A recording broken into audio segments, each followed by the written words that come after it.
Good night, nobody. Welcome back to Comic Universe, the only nerd-centered thing you need in your life. DPZ here once again with C-Dubs. What's up, guys? And, yeah, we're going to be talking about something a little different from what we usually do, in the sense that, we are going to be talking about a podcast from Marvel called Wolverine the Long Night, which, by the way, when I brought this up to you the first time, you were, like, overly ecstatic. Oh, man. Well, Wolverine, hands down, my favorite superhero of all time. Like, I identify with the character, like, big time, as you guys can if you haven't seen that yet.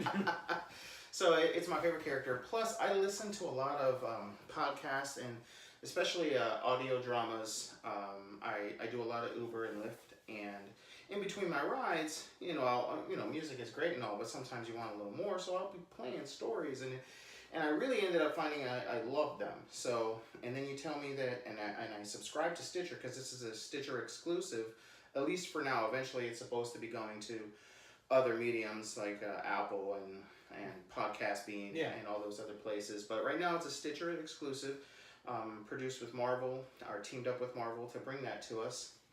And again, it's called Wolverine the Long Night. When you told me that, I was like, hell yeah! Only downfall to it is it turned out you had to be a premium member, and I was like, oh no, I just listened to it for free. But then it turned out it only cost $4, and I was like, hell yeah! Yeah. So... yeah, this is really good so far. Like, only, what was it, 4 episodes we're in? We're 4 episodes in. We're going to be getting another one this week. They come out weekly, each episode. Basically, this is a story of Wolverine just after escaping the Weapon X program. So this is, I would say a couple months? Give or take. Yeah. And this is Wolverine, not in the yellow spandex. This is very, borderline feral Wolverine. Right. Whenever you see him kind of running through the wilderness in the snow with the wolves and fighting the bears and things like that, this is that time, that era of Wolverine. He's running around in Alaska. We found out that after escaping the Weapon X facility, he actually did spend some time in New Orleans until he got into a fight and ended up decapitating somebody, and it was caught on camera. He was a gunman, just a crazy gunman, and he's now escaped, gone back to Alaska, which is kind of odd, because Alaska's so close to Canada, and that's where Weapon X does all the... I was like... Well, essentially he's on the run, and he knows, and he even says it in the podcast that he knows they're hunting him. He knows they're coming after him. He feels like he's their property. He's like, they're going to stop at no ends to get me. So I guess it kind of slightly makes a little sense that, where's the last place you're going to think he's going to hide? Right under your nose. Yeah. So it might make a little sense. And, if the last place he was down south in New Orleans, maybe running back up north is enough to kind of throw him off. It's his home, more or less. Oh, yeah, for sure. Absolutely. Even though, Alaska's technically U.S. soil, it's, it's close to home. Right. And we all know he's, one with nature and the wilderness and whatnot. Yeah. So, were you going to say something? I was just going to say, well, basically the whole plot so far seems to be starting with a couple of murders that have happened in this small town in Alaska. There seems to be a ship, a crabbing ship, fishing ship, if you will, that kind of floats upon dock, and there's 9 members of the team, of the crew, that have been slayed. Essentially, as they put it, clawed to death. Yeah. Okay, there was supposed to be 10 people on the boat, but there was only 9 bodies found, so the FBI is called in, basically, to come in and investigate what has happened. And then, in the time, they find out that there's been 2 additional murders of 2 girls being killed, but they chalk it up to being mauled by bears. Yeah. Okay. And the plot just kind of keeps thickening and thickening, and I really geeked out and listened to all 4 episodes right off the bat. So I'm a little more into the story, and I'm not going to spoil too much because I want you guys to really check this out. It's really fantastic. Funny enough, the voice of Wolverine is actually your top pick here for being Wolverine in the MCU. So for those who are unaware, my top pick for Wolverine, should he ever come back and be part of the MCU, willing that the Fox deal goes through, is that it's Richard Armitage, who most of you guys would know best as Thorin Oakenshield from The Hobbit. He was also... I'm trying to remember. You'll probably also know him from the Castlevania Netflix show as Trevor. what's the last name from the cat? Trevor Belmont. Belmont. Yes. Yeah.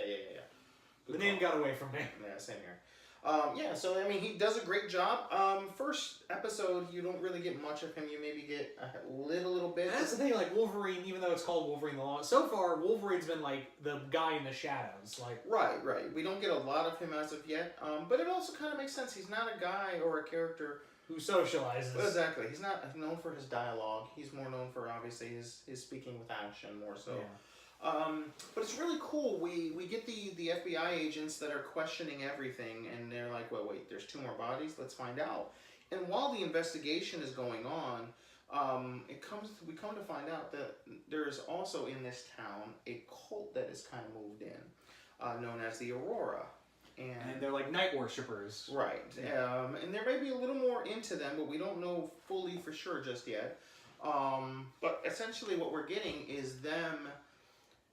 whenever they broadcast their message, if you will, it's so powerful that it overtakes all the other radio waves in the small town. So unfortunately, everyone has to deal with including the police radios, them just chit-chatting for a couple of minutes or whatever it is that they're talking when they're trying to spread their message, trying to gather, more followers. Yeah. So first of all, that's the first thing. It's like, okay, the police are letting this happen. What the hell's going on?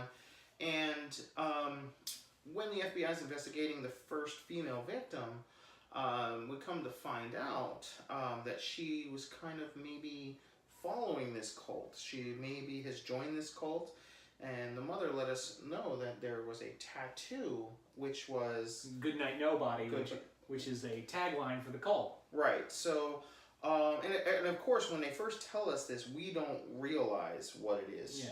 That's just how she identified that as being her daughter, because from the damage of the bear attack, if you will, or possible Wolverine killing, we don't know yet. Because that's the thing, is that Wolverine's been blacking out. He's been, and this cult clearly knows what he is and what he's capable of. Absolutely. They don't say the word mutant though. No, they haven't said it yet. But I think even maybe at this point, the FBI agents may be catching on to what he is as well.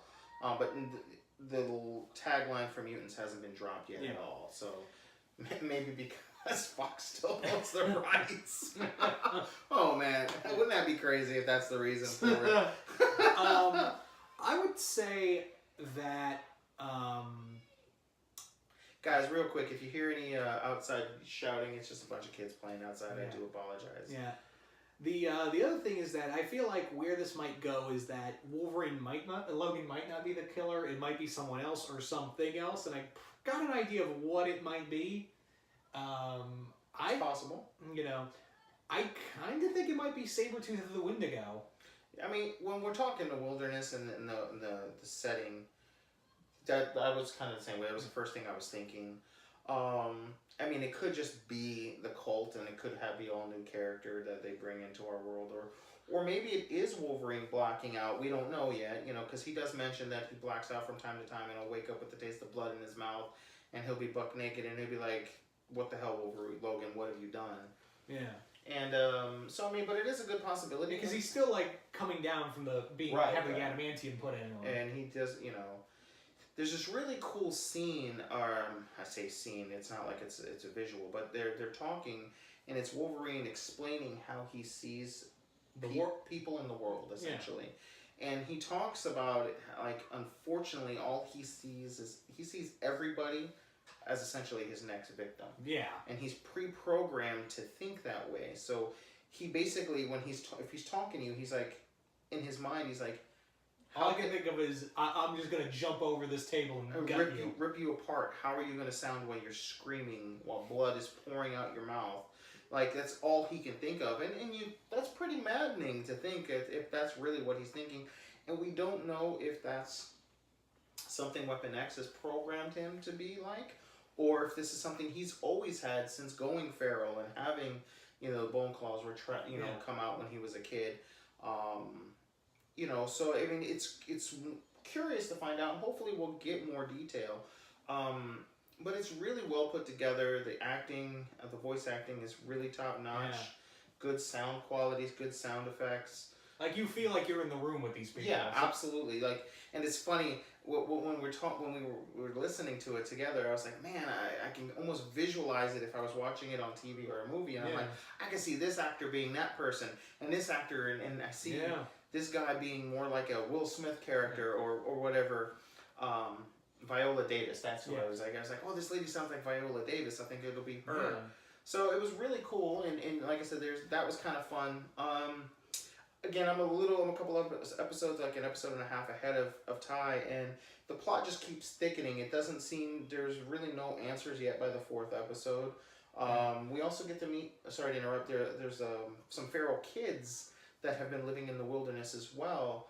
I don't want to say Wolverine has adopted them or befriended them. He's definitely watching over them. But yeah, we all know that Wolverine has a thing for, this is gonna sound weird, for children, like a younger, he's always he kind of naturally kind of just like a father figure to Jubilee, Shadowcat, Rogue in the movies. Yeah, there's always been somebody else that kind of And he's even said in the comics, the reason I do this is because it makes me feel human. Right, exactly.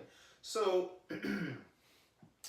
these feral kids, while the FBI agents are kind of investigating him, the feral kids they're saying, you're trying to hurt Logan, and Logan is helping us and looking out for us.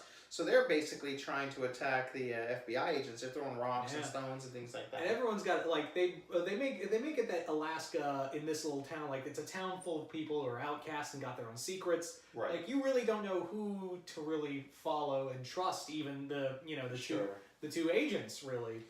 And something that just popped in my head. One of the main characters that we follow along, he's like the. He's not the chief. He's one of the deputies. He's like a deputy. That the chief is like, okay, escort them around. So there's a familiar face that when they're questioning everybody, and he kind of reminds me of Dewey from Scream. I mentioned that a couple of times. He's kind of anxious and wants to learn, but is kind of naive and thinks the best of everybody. What if it turns out to be him? Yeah. And they're pulling the wool over our eyes, and he's just a serial killer. I mean, I don't know, just random thought. But I don't know, the whole ripping the thing off. And they're also building Aurora. It's a little too on the nose for me that they might be the villains. Might be. Well, they're definitely going to be villains, but they're not necessarily going to be the villain. Or they could be they're just a cult on their own, and they're just kind of weird on their own. It could be that, like I said, it could be that, Logan blacks out and Sabretooth is doing all the killing, or it's the cult has a Wendigo chained up. Sure. Because they said, you don't know what, because they live in, this mine shaft in their compound. Right. And you don't know what they've got down there. So for all you know, they've got Victor, or the Wendigo, or hell, even Cyber. Right. Wild Child, I mean, it could be any number of his gallery, to be honest with you. But that would make perfect sense, but guys, yeah, definitely, this is something I want the universe to experience, because it's definitely something different. It's a great tool, if you're out, exercising or driving around, or even at home, just kicking back, man. This is something that you can play in the background and still, kind of scroll on your phone through Facebook. Yeah. So it's a perfect type of story, especially if you love Wolverine. Because they really do it. Oh, real quick, there's this one scene when we first are getting Wolverine described to us. Yeah. Okay, and this to set the tone is on the fishing boat. One of the cast members. This is before they were all found dead. One of the cast members, the team, he gets his arm stuck in a crabbing pod, if you will, or whatever you want to call it, and it gets dropped down to the ocean. So of course the guy's going in with him. And the only two people that found it was one guy and the new guy, which was Logan. And before he gets, yell man overboard, Logan jumped right in the water after the guy. Okay, and before the guy could actually get help, to bring the cage back up, it's described to us that the guy's body was thrown out from the rough waves, landed on the deck, and then from the opposite side of the boat, this freaking guy jumps out of the water, lands down just like a surging, hulking beast. Okay, hulking may not be the word, because he is described as a short, soulless-eyed feral monster. Okay, but it's so, you could literally just picture him sitting there, dripping freezing water, the steam from the water just off of his back, and he's just sitting there. Yeah. And it turned out he ended up, to get the guy released, he had to cut the guy's, spoiler alert, cut the guy's arm off. Okay, so the guy's going into shock, and all he's doing is screaming, he killed me, or he cut my arm off, did it with his claws, no one's gonna love me, I'll never find a job again. And Logan grabs him by the throat, and in typical soothing Logan fashion says, "Should have cut your goddamn head off." Right, and this is the first words we get from Logan, the actor playing Logan, in the first episode, and he's like, "Should have cut your head off." I'm like, That's Logan. That's my boy.